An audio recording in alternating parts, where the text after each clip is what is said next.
Saludos a todos. Hoy vamos a meditar en un pasaje poderoso de la palabra. Vamos a analizar y comprender y entender aún más las tres etapas generales que pasa el creyente desde que es salvo hasta el objetivo o la meta de Jesús de llevarnos a nuestro Padre Celestial, que es lo mismo que decir regresar a casa, que es lo mismo también que decir llegar a crecer hasta la medida de la plenitud, de la estatura del varón perfecto que es Cristo Jesús. También lo podemos decir como ser de los bienaventurados de limpio corazón que verán a Dios nuestro Padre, o ser la ayuda idónea del Cordero o esposa del Cordero.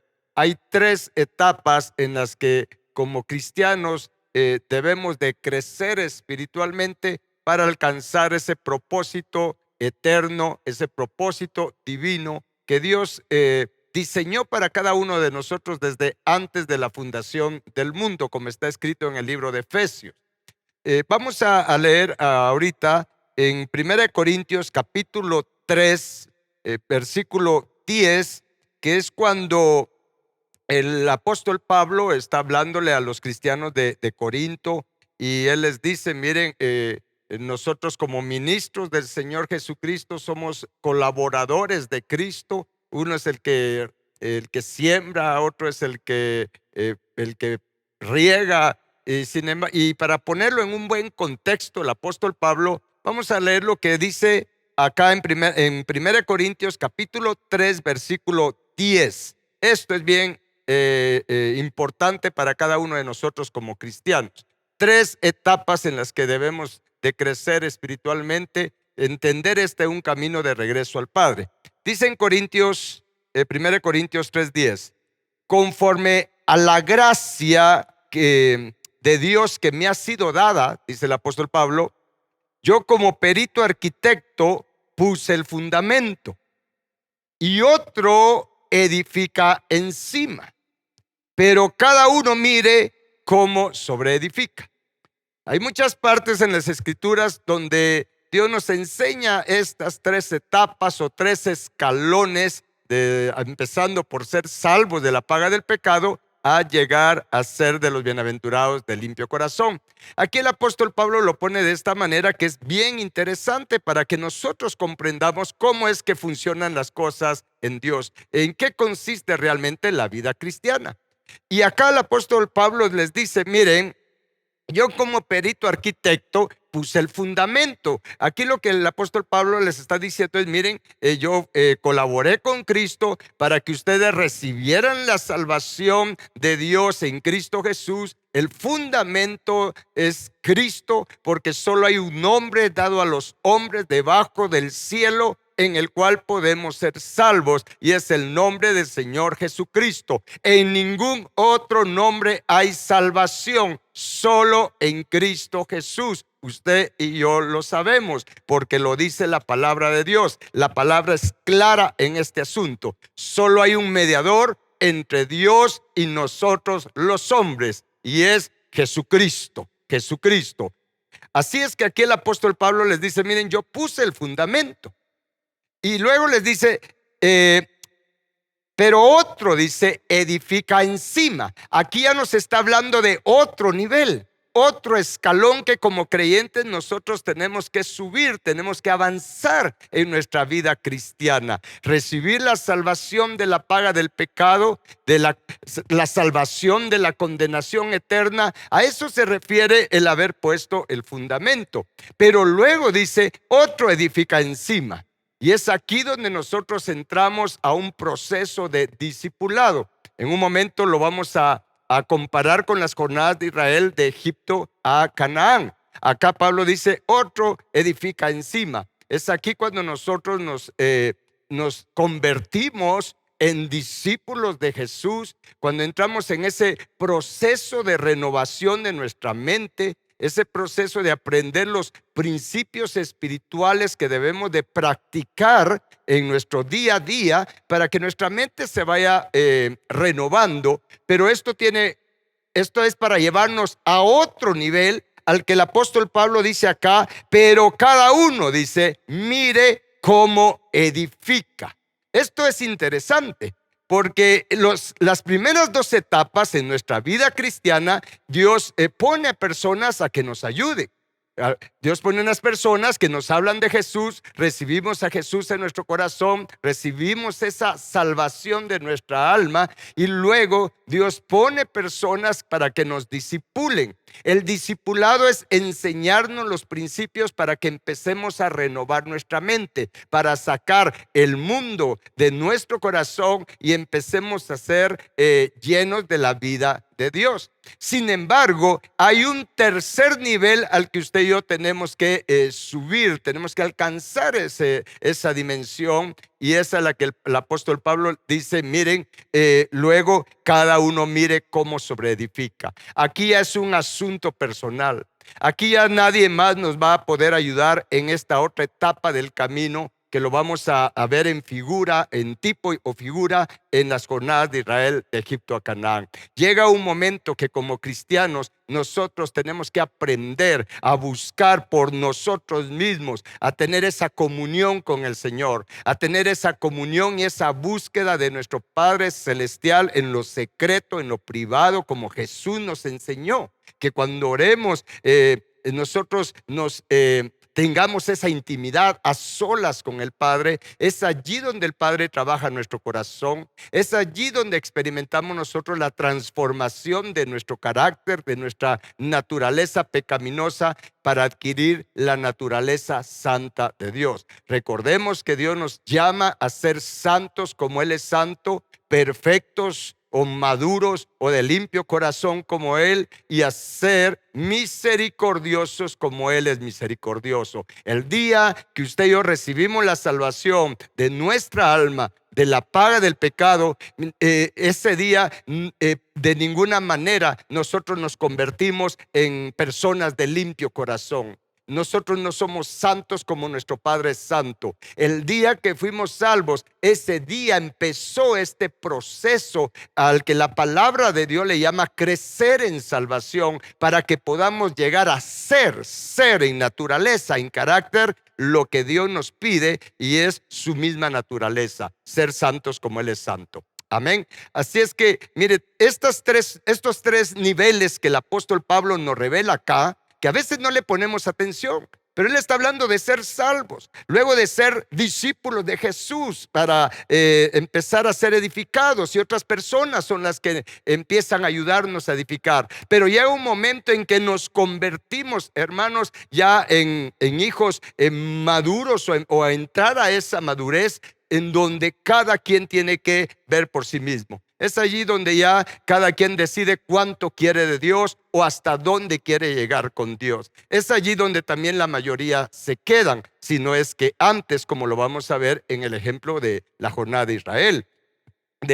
A propósito, en el libro de Éxodo y Números, Deuteronomio, en el Pentateuco, se nos narra la jornada de Israel desde que salieron de Egipto, y la visión que Dios les dio era de llegar a la tierra de Canaán.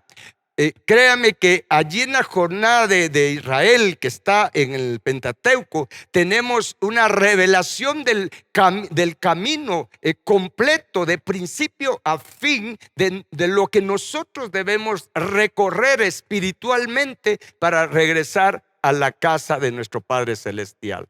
Desde el momento en que se dio la salvación o la liberación del pueblo de Israel de la esclavitud de Egipto, ellos estuvieron 400 años esclavos en Egipto. Al final de cuentas estuvieron 430 años. Los primeros 30 años la pasaron bien. Después los hicieron esclavos y estuvieron así 400 años. Pero ya Dios se lo había revelado a Abraham desde mucho antes. Pero llegó el momento de la liberación, llegó el momento de la redención, y todo empezó con el Cordero de la Pascua, cuando Israel sacrificó el Cordero, que era una figura, un tipo del Cordero perfecto que un día iba a venir, Cristo Jesús, para salvarnos a todos nosotros. Ese día, esa noche, porque fue de noche, tarde noche, que ellos inmolaron el Cordero, eso marcó la salida de Israel de Egipto, marcó la liberación de Israel de Egipto. Pero el propósito de Dios no era solamente sacarlos de Egipto. Y eso a eso es a lo que hay que ponerle mucha atención. El propósito de Dios no era que solamente fueran salvos de la esclavitud de Egipto. Egipto fue la salida de Egipto fue la primera etapa. Luego tuvieron la experiencia de la columna de nube y fuego que se les apareció, algo sobrenatural. Y luego tuvieron la experiencia sobrenatural también de cruzar el Mar Rojo. Fue allí donde ya ellos dejaron Egipto y entraron al desierto. El desierto se convirtió en la segunda etapa del propósito de Dios para el pueblo de Israel. Es más, desde el inicio Dios les había dado clara la visión a través de Moisés. Dios les había dicho: miren, yo los voy a sacar de esta tierra de esclavitud, de esta tierra de tareas pesadas, de esta tierra de servidumbre, y los voy a llevar, les dijo. Incluso les dijo: y yo los voy a meter en una tierra buena, en una tierra ancha, en una tierra que fluye leche y miel. Eso está allí en el Pentateuco. Y esa tierra era nada más y nada menos que la tierra de Canaán. Era la tierra prometida. Sin embargo, estaba ocupada por naciones perversas. Pero el propósito de Dios, la visión que les había dado, era salir de Egipto, avanzar por el desierto en esas etapas para entrar a conquistar y poseer la tierra prometida. Y es lo mismo para nosotros. Y es por eso que aprendemos a través de esas jornadas de Israel, aprendemos lo que Dios quiere de nosotros. Ya siendo salvo, ¿qué tengo que hacer? ¿Cuáles son los pasos que tengo que dar para que yo pueda hacer aquello a lo que Dios me ha llamado? Y Él me ha llamado, y a usted también, a que seamos santos. Repito, a que seamos santos como Él es santo, perfectos como Él es perfecto, y misericordiosos como Él es misericordioso. Entonces, volviendo a las jornadas de Israel, salieron de Egipto, fue la primera etapa. En esa primera etapa ellos recibieron salvación, recibieron bautismo en Espíritu Santo y fuego, y recibieron bautismo en agua. ¿Cómo lo sabemos? Porque en 1 Corintios capítulo 10, del versículo 1 al 4, se habla de esto mismo, de lo que sucedió con el pueblo de Israel. Y ahí nos dice en Corintios que todos en Moisés fueron bautizados en la nube, en esa nube, esa columna de nube y fuego, y en el mar. Está hablando del bautismo en Espíritu Santo y del bautismo en agua. Esas tres experiencias fueron las que los sacaron de Egipto. La salvación por la sangre del Cordero, que era una figura de la sangre de Cristo Jesús, el bautismo en Espíritu Santo y fuego, y el bautismo en agua. Es interesante que cuando Israel estaba en Egipto, en ese momento para salir de Egipto, Dios le llamó hijo. Es por eso que Dios le dijo a Moisés, y está escrito acá, y lo vamos a ver les voy a mostrar ahorita la cita en Éxodo 4:22. Dice, Dios le dijo a Moisés: y dirás a Faraón, Jehová ha dicho así: Israel es mi hijo, mi primogénito. Ahora, luego que ellos salieron de Egipto y atravesaron el Mar Rojo, entraron al desierto. La voluntad de Dios no era que estuvieran 40 años en el desierto. Era menos el tiempo que tenían que estar allí. El desierto tenía un propósito, porque entre Egipto y la tierra prometida estaba el desierto. Y el desierto tenía el propósito de renovar la mente del pueblo de Israel, de sacarles a Egipto de su mente, de su corazón.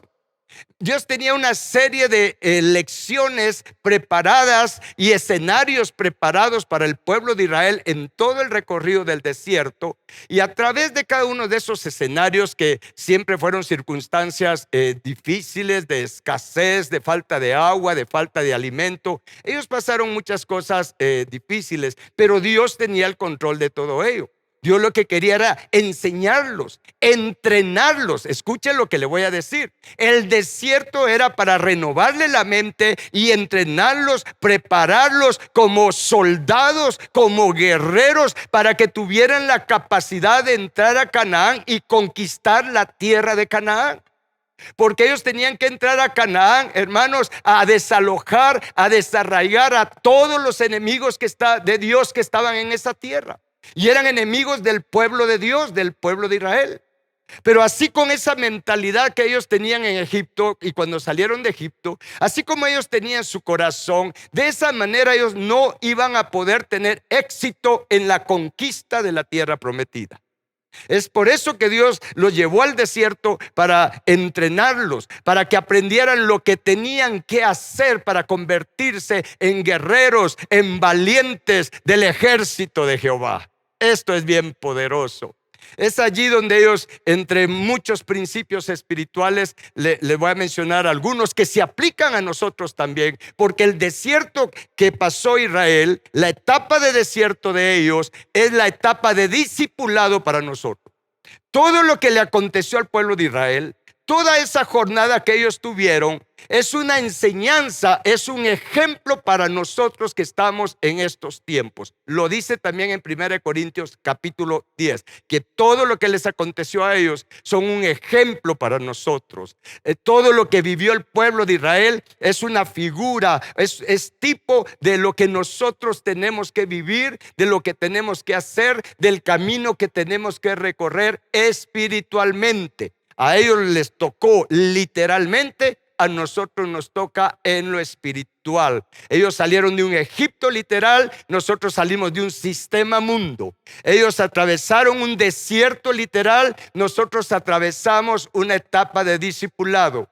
Ellos tenían que conquistar una tierra de Canaán literal y nosotros tenemos que conquistar la tierra de nuestro corazón o conquistar nuestra alma, sanar nuestra alma que todavía está enferma. Esto hay que entenderlo para entender el propósito de Dios para nuestra vida. En el desierto Dios los estaba preparando para conquistar esta tierra de Canaán. Canaán es un tipo, una figura de nuestro corazón, de la tierra de nuestro corazón.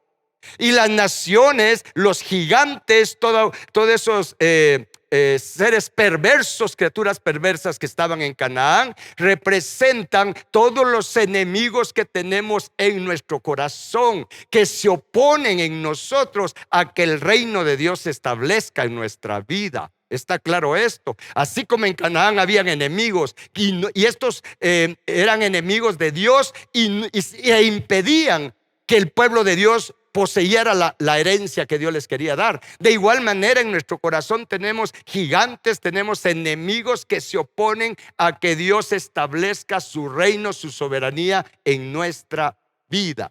En el desierto tuvieron experiencias. No solo le voy a mencionar de manera rápido algo que nos enseñamos en un diplomado de crecimiento espiritual que impartimos en este ministerio, en esta escuela de crecimiento espiritual. En el desierto ellos Dios les enseñó a ser libres de la amargura como un primer paso. Los llevó a un lugar para que aprendieran a ser agradecidos, el lugar de Elim. Y esto también es una enseñanza para nosotros, aprender a perdonar, aprender a ser sanos de la amargura, aprender a ser agradecidos. Es en el desierto discipulado donde nosotros aprendemos a alimentarnos de la palabra de Dios. Es donde aprendemos a orar, a tener esa comunión con el Señor en oración, a aprender todo tipo de oración. Es en el desierto discipulado, escuche bien, donde nosotros aprendemos a oír la voz de Dios, porque Jesús dijo: mis ovejas oyen mi voz, conocen mi voz y me siguen. Nadie puede seguir a Jesús si no tiene oído para su voz. Una cosa es ser salvos de la paga del pecado y otra cosa es tener oídos para la voz del Señor. Es en el desierto discipulado donde nosotros aprendemos esto. Es en el desierto discipulado donde aprendemos a tener contentamiento, a saber que Dios siempre nos da lo mejor. Y es en el desierto discipulado donde aprendemos también a respetar autoridad. Vea todo lo que Dios quería enseñarle al pueblo de Israel en el desierto, y es lo que debemos de aprender nosotros en nuestro discipulado. Eso es el discipulado.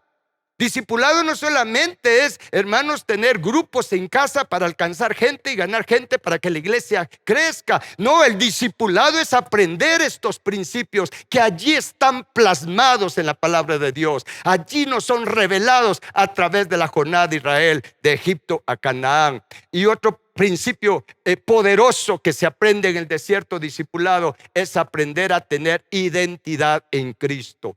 Todo esto, al practicarlo, al hacerlo nuestro, al adquirir esta forma de vida, es cuando entonces nuestra mente se va renovando, nos convertimos en guerreros, nos convertimos en soldados de Cristo Jesús, listos para aprender a humillarnos bajo la poderosa mano de Dios, para cruzar ese Jordán, que Jordán significa descender, significa inclinarse, significa humillarse bajo la poderosa mano de Dios, para entonces entrar a conquistar Canaán. Canaán habla de nuestro corazón, Canaán habla de nuestra alma. Hermanos, nuestra alma hay que liberarla.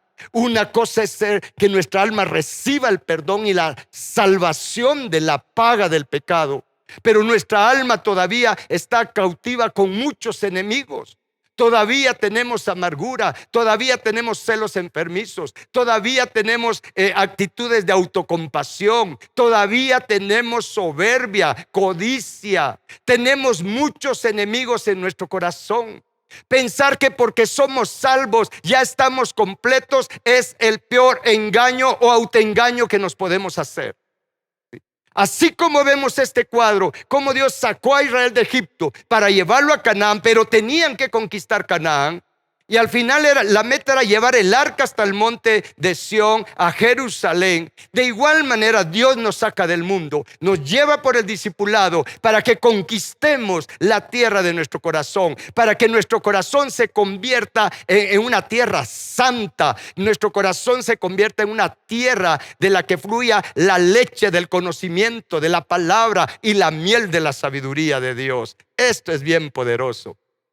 Es interesante, quiero que veamos dos cosas interesantes. Cuando ya se entra a Canaán, cuando Israel entró a Canaán, allí era la etapa donde cada quien mire cómo sobreedifica. ¿Sí?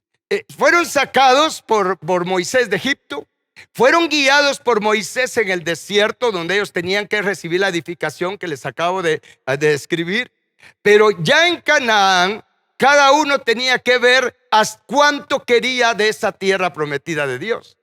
Es por eso que Dios le dice a Josué en el capítulo 1, versículo 2, dice: mi siervo Moisés ha muerto, ahora pues, le dice, levántate y pasa este Jordán. Están allí en la frontera entre el desierto y Canaán. Y le dice: levántate, no te quedes ahí quieto, pasa este Jordán, le dice, tú y todo este pueblo, a la tierra que yo les doy a los hijos de Israel.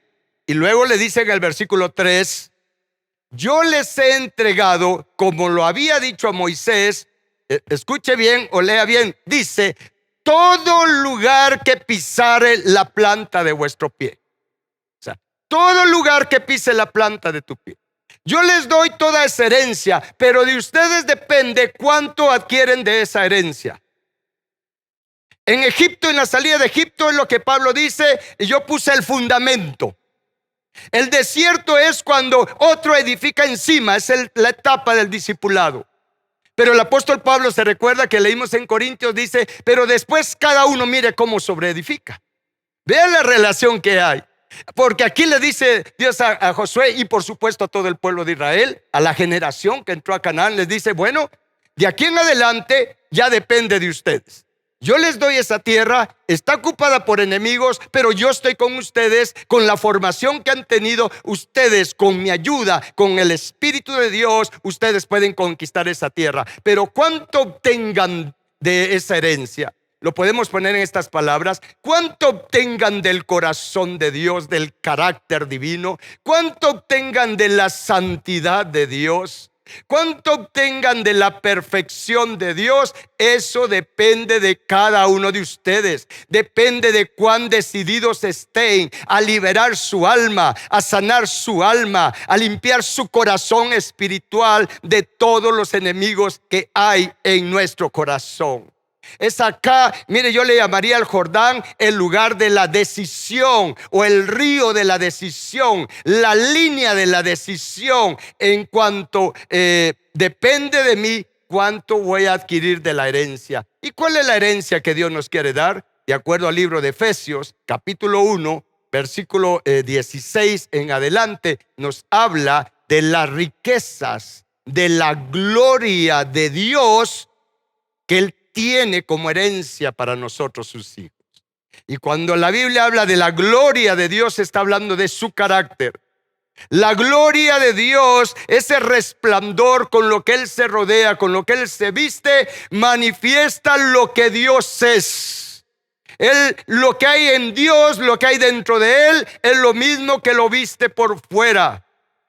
Así como Él es en su corazón, así se manifiesta Él por fuera. Y Él quiere darnos como herencia las riquezas de su gloria. Él no comparte su gloria con nadie, pero con nadie que no califique. Pero sí comparte esa gloria, esa naturaleza divina con aquellos valientes que no solamente salen de Egipto, no solamente son salvos de la paga del pecado, sino que se convierten en discípulos de Jesús con la visión de ser perfeccionados. Como Jesús nos enseña en Lucas 6:40, cuando dice que el discípulo no es mayor que su maestro, pero todo el que sea perfeccionado será como su maestro. La visión de un discípulo de Jesús es ser perfectos, como nuestro Padre que está en los cielos es perfecto, creciendo a la estatura del varón perfecto. Pero Dios quiere dar como herencia su gloria a los valientes, a los que aprenden a humillarse bajo su poderosa mano y se deciden como valientes, como guerreros, a conquistar su corazón, a liberar nuestra alma, hermanos, a sanar nuestra alma, a prosperar nuestra alma, porque esa es la voluntad de Dios. Para eso vino Jesús, a dar su vida a esta tierra, no solo para salvar mi alma de la paga del pecado, sino a liberar mi alma de todo aquello con que ha estado cautiva, hermanos. Y va, si no todavía tenemos muchas ataduras, muchos enemigos en nuestra alma. Si algo necesitamos trabajar urgentemente, es la sanidad de nuestra alma. Y algo interesante también es que cuando Israel, como les mencioné, estaba en Egipto, saliendo de Egipto, Dios le llamó hijo. Sin embargo, cuando estaban en el desierto, ya no les llamó hijo. Dice la palabra en Hechos capítulo 7, versículo 38. Vea cómo va cambiando la manera en que Dios les llama. En Egipto, cuando salieron, les llamó hijo. Pero ya en el desierto les llamó, dice, este es aquel Moisés que estuvo, dice, en la congregación en el desierto con el ángel que le hablaba en el monte Sinaí. En la etapa de desierto, Israel era la congregación, era la iglesia. Y eso es lo que somos en la etapa de discipulado. Somos la iglesia. Somos podemos llamar así, la novia del Cordero, pero una novia que se está preparando. Porque la que no se prepara no llega a esa unidad con el Cordero. Pero ya cuando Israel entra a Canaán, a conquistar Canaán, ya no le llama congregación. Vea lo que Dios quiere en que se convierta la nación de Israel, y con esto concluyo. En Isaías 62:4, Dios les dice: nunca más te llamarán desamparada, ni tu tierra se dirá más desolada, sino que serás llamada, dice, Efsiba, y tu tierra Beulá, porque el amor de Jehová estará en ti, y tu tierra, dice, será desposada, será casada. Estas dos palabras, Efsiba y Beulá, tienen un significado bien interesante. Efsiba significa deseable, tierra agradable. Y la palabra Beulá significa tierra casada, desposada.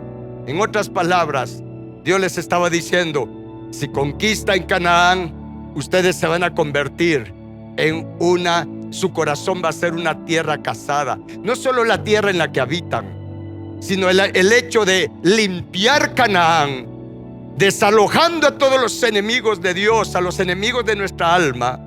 Dios les dijo: ustedes se convertirán en una tierra deseable, en una tierra agradable, en una tierra casada, en un corazón casado con la soberanía, con el gobierno del Cordero, con el gobierno de Dios mismo. Esto es poderoso. A eso nos quiere llevar el Señor Jesús. Para eso vino a dar su vida. Para eso está su Espíritu con nosotros, para llevarnos en estas 3 etapas.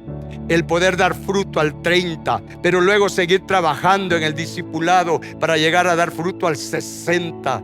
Pero la voluntad de Dios es que usted y yo demos mucho fruto, fruto al 100 por 1. Y para ello tenemos que conquistar Canaán espiritual, que es nuestra alma, es la tierra de nuestro corazón. Tenemos que liberar y sanar nuestra alma, porque nuestra alma ya fue comprada por Jesús, pero a nosotros nos toca liberarla. ¿Y qué es lo que tenemos que hacer para liberar nuestra alma, sanar nuestra alma? Pues lo que tenemos que hacer es humillarnos, rendirnos bajo la poderosa mano de Dios, dejar que Él trabaje en nuestro corazón, porque la obra, mire, la obra no es nuestra al final de cuentas. Él ha empezado la buena obra en nosotros, y Él es el único capaz de poder completar y perfeccionar la buena obra que ha empezado en cada uno de nosotros. Pero usted y yo tenemos que ser valientes para reconocer nuestra condición, valientes para buscar a Dios ahora que puede ser hallado, valientes para dejar que Él crucifique nuestra carne y todos los enemigos que hay en nuestro corazón. Los enemigos más grandes que tenemos están adentro, no afuera. En Deuteronomio 7, cuando Dios le habla al pueblo de Israel sobre las naciones que tenían que desalojar, en Génesis 15, 18, 21 habla de 10 naciones, y en Deuteronomio menciona 7 naciones, pero está hablando de lo mismo. Está hablando de lo mismo, pero Dios dice ahí en Deuteronomio que eran naciones más fuertes y poderosas que el pueblo de Israel.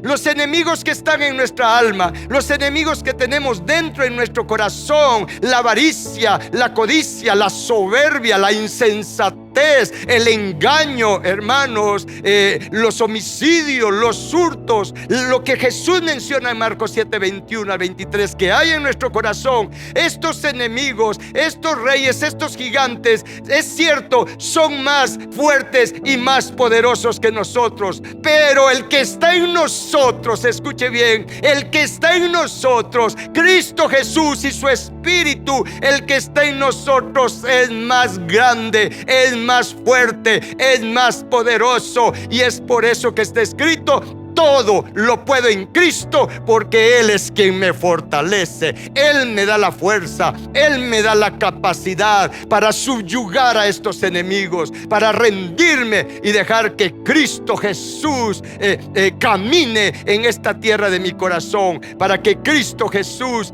venza a todos estos enemigos que tenemos en nuestro corazón. Ahora Cristo está en nosotros y Él está en nosotros para vencer dentro de nosotros a todo lo que en nosotros se opone al gobierno, a la soberanía de Dios. En esto consiste la vida cristiana. En eso consiste en lo que Jesús mismo dijo: yo soy el camino, que nos lleva a la verdad y nos lleva a la vida. A veces solo leemos o repetimos este versículo de lo que Jesús es: yo soy el camino, la verdad y la vida.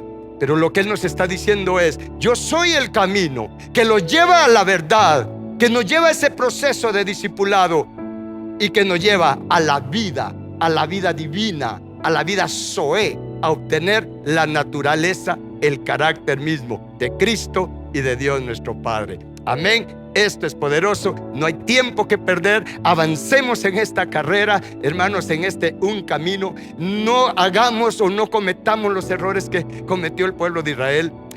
Tomemos en serio lo que dice en 1 Corintios capítulo 10, versículo 1 en adelante. Tomemos como ejemplo la jornada de Israel, qué hacer y qué no hacer para que nosotros tengamos éxito en nuestra vida cristiana.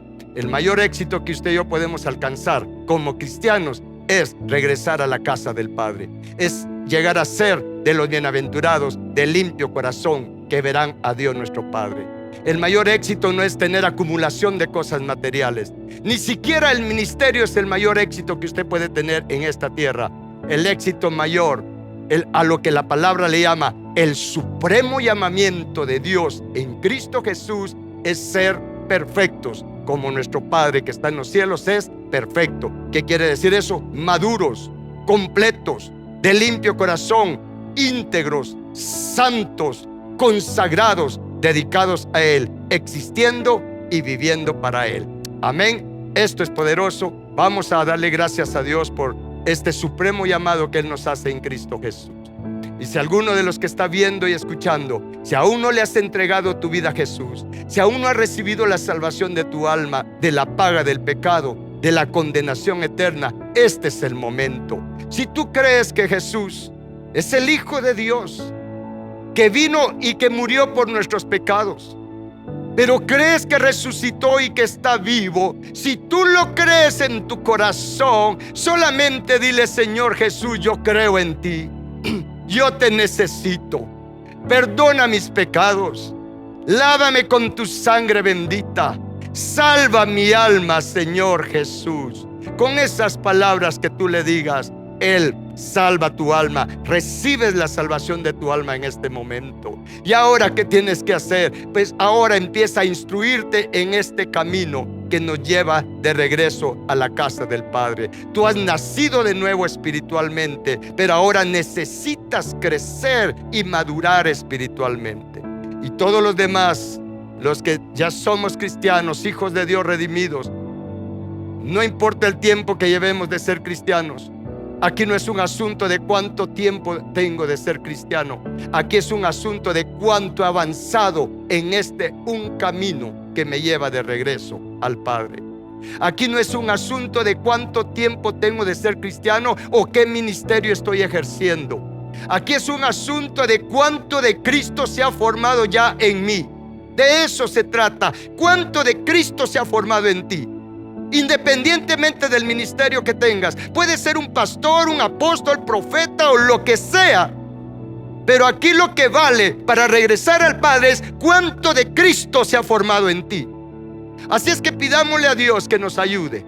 Oremos a Dios. Padre bendito, reconocemos nuestra necesidad de nosotros poder crecer y madurar espiritualmente. Padre eterno, necesitamos renovar nuestra mente. Necesitamos tomar la decisión, Padre Celestial, de conquistar nuestro corazón, nuestra alma, de liberar nuestra alma, de sanar nuestra alma. Padre, no me quiero quedar como estoy. No quiero seguir siendo como soy. Padre, yo necesito ser santo como tú eres santo. Yo necesito ser de limpio corazón, Padre Celestial, para tener la dicha de verte. Padre, yo necesito que la buena obra que has empezado en mí la completes, la perfecciones, Padre Celestial. Reconozco que por mí mismo o separado de ti, Señor, nada bueno puedo hacer, pero con tu ayuda sí puedo, Señor. Si tú me fortaleces, sí voy a poder. Señor, dame la fuerza. Produce en mí el deseo, el querer y el hacer, Padre bendito, por tu buena voluntad, de poder ser santo como tú eres santo y de poder trabajar mi corazón, poder sanar mi alma y estar preparado para el encuentro con Jesús. Gracias, Padre, por darme la oportunidad de estar aún en esta tierra para alcanzar este propósito divino, en el nombre poderoso de Cristo Jesús.